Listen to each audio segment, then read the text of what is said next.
হরমুজের পর এবার বাব আল মান্তেব প্রণালীতেও ইসরায়েলি জাহাজ চলাচলের উপর নিষেধাজ্ঞা আরোপ করা হয়েছে।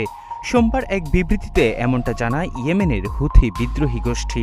হুথি সশস্ত্র বাহিনীর মুখপাত্র ব্রিগেডিয়ার জেনারেল ইয়াহিয়া সারি জানান, ইরান, ফিলিস্তিন, লেবানন, ইরাক এবং ইয়েমেনের উপর আমেরিকান ও জায়নবাদী আগ্রাসন মোকাবেলার অংশ হিসেবে এই সিদ্ধান্ত নেওয়া হয়েছে।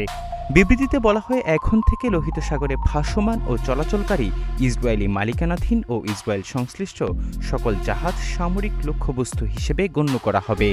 ব্রিগেডিয়ার জেনারেল ইয়াহিয়া সারি জানান, ইসরায়েলের যে কোনো হামলার জবাব হামলার মাধ্যমে দেয়া হবে। প্রতিরোধ অক্ষের সঙ্গে সমন্বয়ের ভিত্তিতে সামরিক অভিযান আরও জোরদার হতে থাকবে।